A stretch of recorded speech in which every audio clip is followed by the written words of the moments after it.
हाँ जी, तो आज का जो अपना वीडियो है डिजीज ऑफ आईलिड, ठीक। तो इसके अंतर्गत हमने सीरीज जारी करी थी। इसके अंतर्गत हम आपको क्या क्या बताएं। तो नॉर्मल जो डिजीज ऑफ आईलिड होते हैं इसके अंतर्गत इन्फ्लेमेशन के बताया गया, ठीक, जिसमें हमने हॉर्डियोलम, ठीक है, इंटरनल हॉर्डियोलम ये बता दिया है। अब हम वेलफेराइटिस के ऊपर डिस्कशन करेंगे, ठीक है। तो डिजीज ऑफ आईलिड आपको प्रीवियस लेक्चर में बताया गया था कि इन्फ्लेमेशन की वजह से हो सकता है या फिर कुछ एनामलीज यह है जिसकी वजह से हो सकता है, या कंजेनाइटल हो सकता है, ट्यूमर की वजह से आईलिड में कोई ना कोई डिफेक्ट आएगा जिसकी वजह से एबनॉर्मलिटीज आएंगी। पहली बात, अब देखो क्या है कि इसमें थोड़ा से हम दोबारा से आपको थोड़ा सा आईलिड के स्ट्रक्चर के बारे में कुछ बता देता हूँ। जैसे देखिए, ये एंटीरियर साइड होता है, ये पोस्टीरियर साइड होता है, ठीक। तो ये जो पोस्टीरियरली कौन सी ग्लैंड लाई करती है, तो ये जो है आपकी मेयोवियन ग्लैंड है। एंटीरियरली देखा जाए तो इधर का साइड एंटीरियरली, तो ये हो गई आपकी जीस ग्लैंड और ये हो गई उसके सामने मोल ग्लैंड, ठीक है। तो जीस एंड मोल ग्लैंड एंटीरियरली लाई करते हैं, ठीक। इतना बात आपको ध्यान रखनी है। और इसी में ग्लैंड से एसोसिएटेड कुछ एबनॉर्मलिटीज आएंगी जिसको हमको समझना रहता है कि इससे कौन सी डिजीज़ बन रही है, उसकी क्या ट्रीटमेंट है, उसकी क्या फर्दर चीज़ें हैं। तो ये हो गई अपनी आईलिड के बारे में। यही नेक्स्ट में दोनों आईलिड एक साथ है जिसमें आपको क्लियरली मेयोवियन ग्लैंड दिख रही होगी, ठीक है। अपन का ये रहा कि कौन कौन सी डिजीज़ हो सकती हैं। तो अपन वेलफेराइटिस कवर कर रहे थे, तो इसमें पिछले वीडियोज में स्टाई भी था, ठीक है। हॉर्डियोलम एक्सटर्नल, हॉर्डियोलम इंटरनल, इसके वीडियोज होंगे जो आप देख सकते हैं जाके फर्दर। तो यहाँ से था अपना वेलफेराइटिस, ठीक है। पिछली वाली वीडियो का इसमें कर्सर अभी भी दिख रहा होगा आपको। तो इधर क्या है, ये हो गई आपकी एबनॉर्मल आइज, ठीक है, आई विथ डिजीज।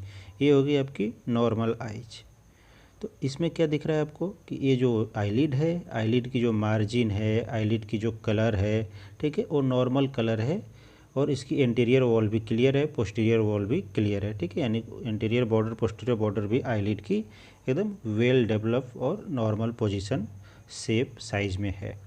अब आते हैं एबनॉर्मल की तरफ। एबनॉर्मल में क्या क्या दिख रहा है आपको अलग। ये वेलफेराइटिस की कंडीशन है, इसमें इन्फ्लामेशन हो गया यानी कि रेडनेस बढ़ गई, ठीक है, इधर साइड रेडनेस बढ़ गई। और ये जो आपकी आई लेसेस है, नॉर्मल जो आई लेसेस है, इनके अंदर क्या है कि वाइट वाइट कलर की या फिर येलोइश कलर की कुछ आपको डेंड्रफ जैसे स्केल या फ्लैंक्स दिख रहे हैं। तो यही कंडीशंस को हम वेलफेराइटिस के अंतर्गत पढ़ते हैं, समझते हैं, ठीक है। तो चलिए नेक्स्ट देखते हैं। इसमें से हमने वेलफेराइटिस के 2 टाइप्स देखे थे क्लिनिकली पर्पज से, ठीक है। तो क्लिनिकली क्या होता है कि क्लिनिकली यदि देखा जाए तो वेलफेराइटिस जो होती है स्क्वायमस और अल्सरेटिव के अंतर्गत आ जाती है। और एनाटॉमिकली यदि देखा जाए तो मान लीजिए ये आपकी यदि आईलिड है तो आईलिड के इंटीरियर साइड, पोस्टीरियर साइड और मिक्स टाइप के हो सकता है, ठीक। तो ये वेलफेराइटिस के क्लासिफिकेशन हो गए। तो अपन पिछले वाले वीडियो में स्क्वायमस को कवर कर लिया था, ठीक। अब हम अल्सरेटिव पे चालू करते हैं। तो देखिए क्या सीखने को मिलेगा अलग इसमें अल्सरेटिव के लिए। तो इसमें जो है कि स्क्वायमस क्या था कि इसमें वाइट फ्लैक्स बनते थे, ठीक है। फ्लैकिंग जो है वाइट कलर की थी, ये रहा, ठीक। और इसमें क्या है, involve eyelashes, anterior lid of margin, ठीक है। इसमें anterior lid of margin involve था, जबकि अब हमारा क्या होगा, पोस्टीरियर आईलिड की मार्जिन इन्वॉल्व रहेगी। तो ये अंतर हो जाता है किसमें, स्क्वायमस वाले में और अल्सरेटिव के अंतर्गत यदि हम देखेंगे तो ये इमेज रहा। इटियोलॉजी भी कॉमन है, ठीक है। अब अपन आ जाते हैं अल्सरेटिव के ऊपर। तो इसमें सबसे पहले मैंने आपको डिफरेंशियल डायग्नोसिस बता रखी है ताकि आपको स्क्वायमस और अल्सरेटिव के अंतर्गत क्या इटियोलॉजी का डिफरेंस है सबका, तो पहले इसको कवर कर लेते हैं ताकि आपको समझ में आएगा। वैसे ही मैंने हॉर्डियोलम के बारे में जब एक्सप्लेन किया था तो एक्सटर्नल इंटरनल का कंपेरेटिव बताया था, जिसके बिहाफ पे एग्ज़ाम में लिखना या फिर खुद को समझने के पर्पज़ से काफ़ी आसान हो जाता है। देखिए ईटोलॉजी की यदि बात करते हैं तो ये जो स्क्वायमस है वो शेवोरिया वाली कंडीशन प्रेजेंट करती है, और ये जो होती है स्ट्रेप्टोफाइलोकोकस की वजह से अल्सरेटिव बनने की स्थिति रहती है। यानी कि इटियोलॉजी पूछा जाए तो इसमें सेबोरिक यदि पहले से कंडीशन है तो उसके लिए स्क्वैमस ज़्यादा प्रोन होते हैं, और यदि स्ट्रेप्टोफाइलस है तो वो अल्सरेटिव कॉज करेगा वेलफेराइटिस। यदि ये तो हो गया किसके बारे में, इटियोलॉजी के बारे में। अब यदि बात करें डिपोजिशन ऑफ आईलेसेस, ठीक है, तो इसमें क्या होती है, साइनी वैक्सी बनती है और इसमें क्या होता है, ब्रिटल स्केल्स या अल्सर्स टाइप के फॉर्म हो जाते हैं। और डिपोजिट की बात करें तो उसमें क्या होती है, हाइपरेमिक जोन बन जाती है और इसमें ब्लीडिंग और अल्सर बन जाते हैं।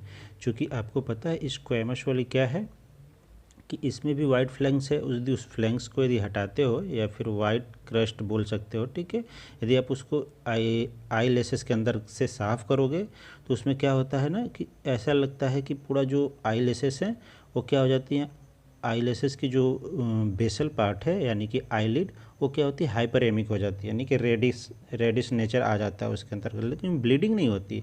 ब्लीडिंग क्या होता है, अल्सरेटिव का फीचर है, ठीक है। तो अल्सर होना या ब्लीडिंग होना ये किसकी आ जाती है, तो अल्सरेटिव के अंतर्गत है। और हेयर फॉलिकल्स की यदि बात किया जाता है तो इसमें डिस्ट्रॉय नहीं होते हेयर फॉलिकल्स, ठीक है, और इसमें क्या हो जाते हैं, डिस्ट्रॉय हो जाते हैं। तो ये अंतर है, यानी कि जो आपकी आईलिड है इसमें यदि एबनॉर्मलिटी हुआ तो हेयर फॉलिकल जो हैं वो अल्सरेटिव में क्या हो जाते हैं, डिस्ट्रॉय हो जाते हैं, ठीक। इसमें थोड़ी बहुत बचे रहते हैं, दोबारा से रिकवर फॉलिकल्स जनरेट हो सकते हैं, ठीक है, ऐसी स्थिति रहती है। अब देखिए आईलेसेस क्या है, इसमें तो नॉर्मल है, इसमें क्या हो जाते हैं कि ट्राइकेसिस, मेड्रियोसिस, ठीक है, ऐसी वाली स्थिति बन जाती है, यानी कि जो नॉर्मल आई लिड हो गया इसके ऊपर जो लेसेस हो गए इनकी पोजीशन क्या होती है, बिगड़ जाती है, तो इन्वर्ट हो जाती है, कॉर्निया साइड चली जाती है या फिर आउटवर्ड जैसे भी रहती है, नॉर्मल से एबनॉर्मल में बदल जाती हैं, ठीक, आई लेसेस की। फिर इसके बाद लीड मार्जिन में प्रेजेंट चैलेजियन और इधर स्टाई, ठीक, यानी जो लीड मार्जिन है वो क्या शो करेंगी, या तो चैलेजियन शो करेंगी या फिर स्टाई शो करेंगे। स्टाई के वीडियो बना चुके हैं, आप उसको देख सकते हैं, ठीक। इसके बाद कंजक्टिवा की यदि बात करें तो इसमें माइल्ड कंजक्टिवाइटिस रहेगा और इसमें सीवियर मिलेगा। अल्सरेटिव है ना, अल्सरेटिव है, ब्लीडिंग भी शो कर रही है, तो उसमें कंजक्टिवाइटिस के सीवियर केसेस रहेंगे। और यदि पूछा जाए आई की ड्राइनेस के क्या स्वभाव रहेगा तो इसमें टीयर डेफिशिएंसी हो सकती है, इसमें यूजुअली प्रेजेंट रहता है, ठीक है। और कॉर्नियल कॉम्प्लिकेशन की बात किया जाए तो इसमें देखो कॉर्नियल एपिथेलियम इरोजन के कितने चांसेस हैं, तो मे भी 15% सीन हो सकता है। और यहाँ क्या है, अल्सरेटिव वाला कॉमन है, उसमें मिलना जनरली कॉमन हो जाता है, ठीक है। और मार्जिनल अल्सर्स की बात करें तो इसमें तो एब्सेंट होगा, इधर प्रेजेंट होगा। तो ये अपना क्या था, कंपेरेटिव था कि आप स्क्वैमस और अल्सरेटिव को कैसे कंपेयर कर सकते हैं। क्योंकि हालांकि मैंने पिछले वीडियोज़ में आपको स्क्वैमस पढ़ा दिया था, इसलिए मेरा दायित्व तो बनता था कि मैं आपको एक कंपेरेटिव टेबल बताऊं, जिससे कि आप अल्सरेटिव अभी पढ़े नहीं हैं लेकिन आपको मोस्ट ऑफ अल्सरेटिव यहीं से क्लियर हो जाएगा। और एग्ज़ाम के पर्पज़ से क्या करना है, आपको इस टेबल को याद रखना है और इसी टेबल का प्रैक्टिस करना है, ठीक है। अब अपन फर्दर पढ़ लेते हैं अल्सरेटिव क्या है। तो देखिए, तो अल्सरेटिव वेलफेराइटिस इसमें बताया गया है कि एक क्यों होता है।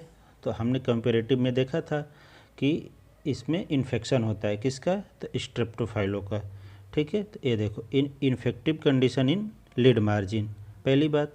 दूसरी क्या है कि इसमें डिपोजिशन कैसा होता है, तो yellow crust at the root of eyelashes, जबकि आप स्क्वैमस में देखे थे तो वाइट फ्लैकिंग हो रही थी, ठीक। लीड कैसे है, स्वेलिंग, ठीक है। और दूसरा क्या है कि फॉलिंग ऑफ आईलेसेस, इसका कॉमन फीचर हो जाता है। हमने कंपेरेटिव के अंतर्गत भी यही बात सीखी थी कि स्क्वैमस में आई लेसेस फॉल नहीं हो रहे थे, दोबारा जनरेट भी हो सकते थे, लेकिन यहाँ पे क्या है कि आई लेसेस की फॉलिंग कंटिन्यू जारी रहती है।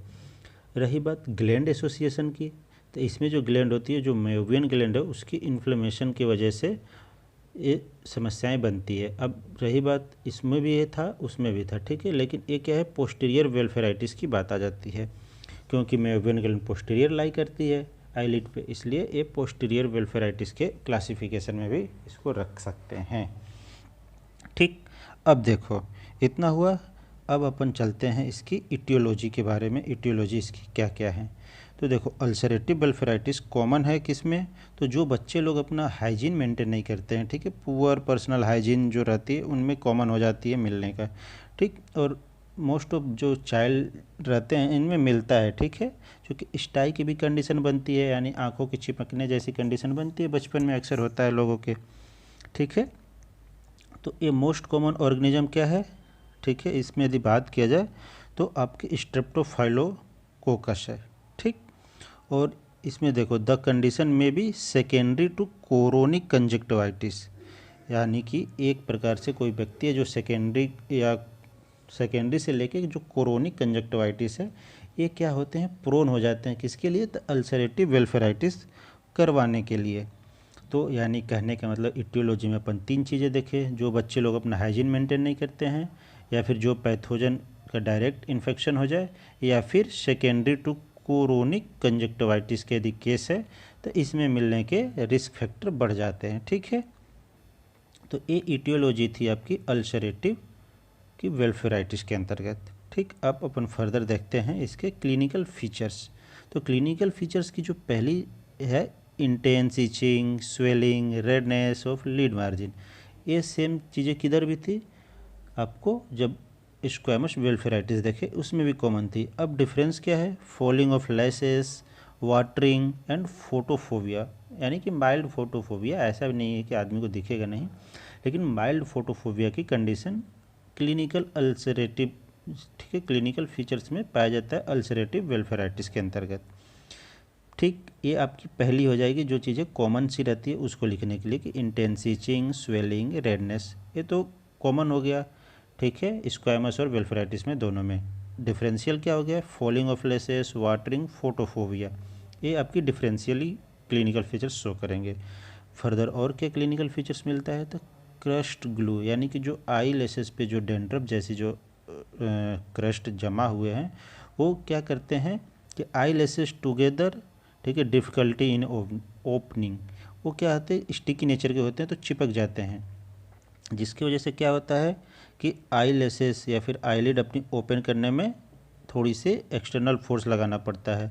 अब उसकी वजह से क्या होगा, removal of crust leaves a small round of ulcer and which bleed readily.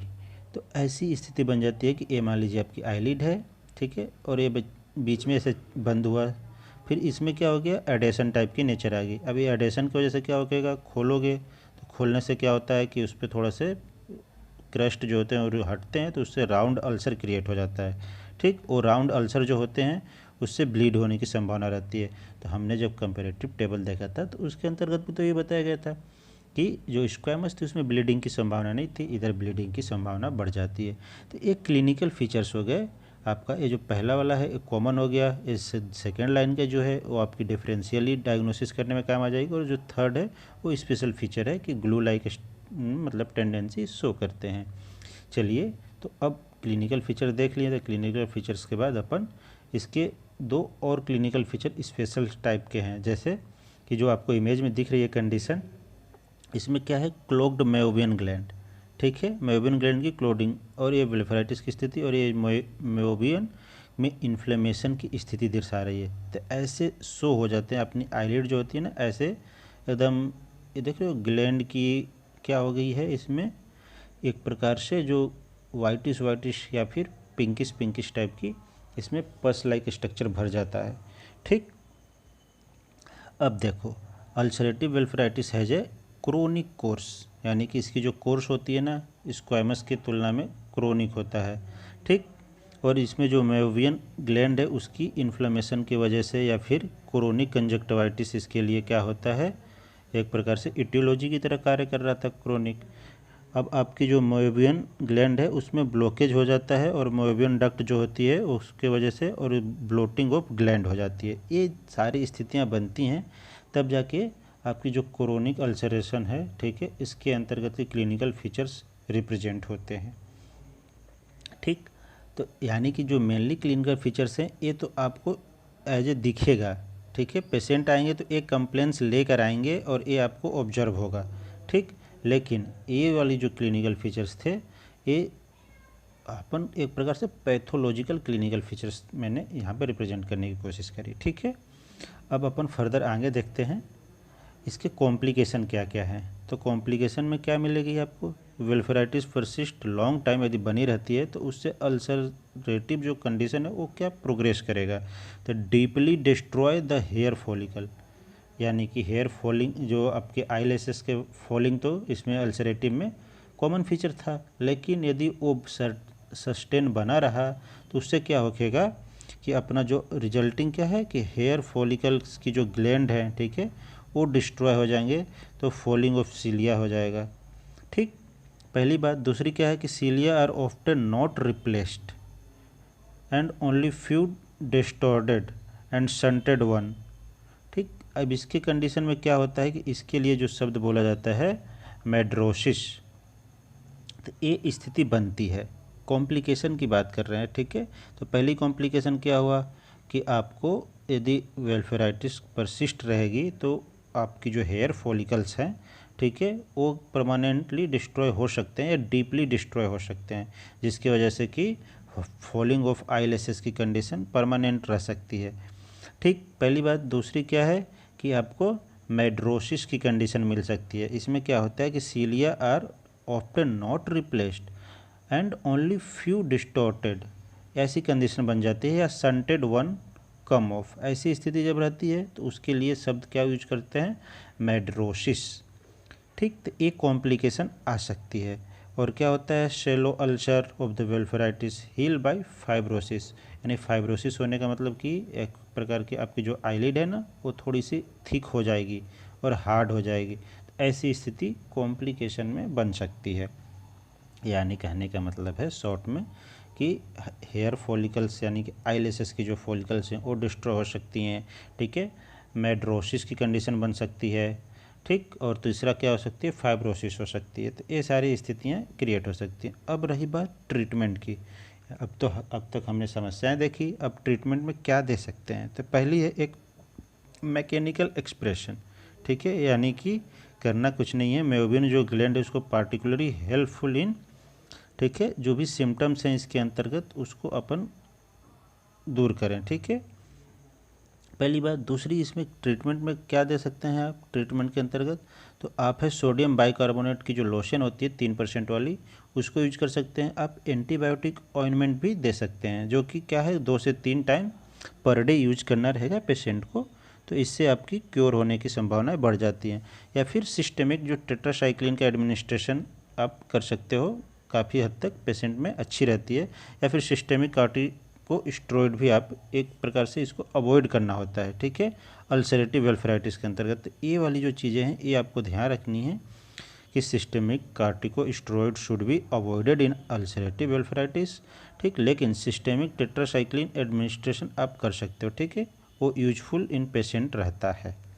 तो ये सीखने को मिला अपना लाइन ऑफ ट्रीटमेंट में कि अपन लाइन ऑफ ट्रीटमेंट में क्या क्या यूज कर सकते हैं। तो देखो, पहले तो सोडियम बाइकार्बोनेट की लोशन, ठीक, 3% वाली, एंटीबायोटिक ऑइंटमेंट यूज कर सकते हो 2 से 3 टाइम पर डे के तौर पे, और इसको कंटिन्यू कर सकते हो 2 से 3 वीक, जब तक कि आपको रिलीफ ना मिल जाए तब तक भी यूज कर सकते हैं, ठीक, ये हो गया। फिर सिस्टेमिक आपकी जो है टेट्रासाइक्लिन का एडमिनिस्ट्रेशन करोगे तो जनरली क्या होता है, वेल्फेराइटिस में काम आता है, लेकिन यही सिस्टेमिक कॉर्टिकोस्टेरॉइड यूज नहीं करना होता, ठीक। तो ये अपने आज के जो वीडियोस था इसके अंतर्गत अपन ने जो वेल्फेराइटिस था उसको कंप्लीट किया, ठीक है। स्क्वैमस पिछले लेक्चर में हो गई थी, अब हमने कवर कर लिया इसको इस लेक्चर में अल्सरेटिव का। तो चलिए आज के लिए इतना ही, मिलते हैं नेक्स्ट वीडियो में नए पैथोलॉजी नए डिजीज के साथ, तब तक के लिए धन्यवाद।